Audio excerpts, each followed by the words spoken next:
एक विचारतो, अर्जुनानं स्वतःसाठी उत्तरेचा स्वीकार केला नाही हे त्यानं तुझ्यासाठीच केलं असं वाटत नाही तुला? द्रौपदी हसून म्हणाली, एक संगती मी लावून दाखवली तर कदाचित तुला ती आवडणार नाही, पण तरी आता मी तुला ती लावून दाखवतेच. म्हणजे तेच फक्त खरं असं नाही म्हणायचं मला, पण घडलेल्या घटनांचं एक अंग असंही असू शकतं एवढंच. अर्जुन आपल्या आयुष्यात सतत लढत राहिलाय.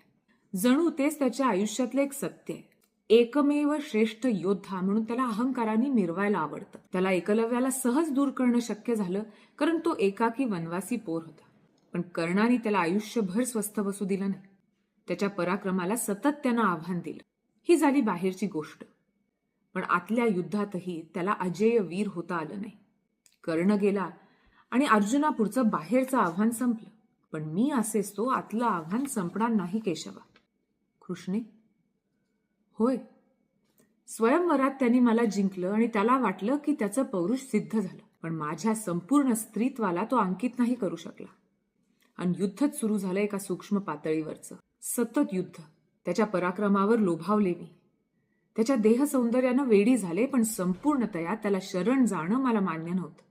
तो पुरुष, मी स्त्री म्हणून मला समान पातळीवरचं सुख हवं होतं. पण अर्जुनामधला पुरुष या गोष्टीला कधीच तयार झाला नाही. त्याला मी नेहमीच त्याच्यापेक्षा उणी असायला हवी होते. म्हणून त्यानं मला दुखवणारे वार कमी केले नाही. उलुपी, चित्रांगदा आणि रागावू नकोस पण अगदी सुभद्राही. सुभद्रेचा घाव फार खोल होता, पण मी हारले नाही केशवा.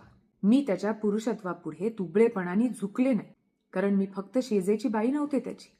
मी त्याच्या मुलाची आई होते, त्याच्या भावांची बायको होते, त्याच्या आईची सून होते, त्याच्या परिवाराची स्वामिनी होते, पांडवांची राज्ञी होते, तुझी मैत्रीण होते. आणि ह्या संदर्भांशिवाय देखील माणूस म्हणून शिल्लक उरायची माझी तयारी होती. म्हणून अर्जुनानं विराटाच्या मुलीला पुत्रवधू म्हणून स्वीकारलं. या गोष्टीचा अर्थ माझ्यावरचं प्रेम सिद्ध केलं असा नव्हे, त्यांनी माझा मान ठेवला असाही नव्हे. असं असतं तर उलुपी, चित्रांगदा आणि सुभद्राही त्याच्या बायका झाल्या नसत्या. केशवा, त्यानं उत्तरेचा तसा स्वीकार केला तो आमच्या त्या सूक्ष्म पातळीवरच्या युद्धात केवळ त्यावेळी त्याच्यामधल्या पुरुषांनी शहाणी माघार घेतल्यामुळे.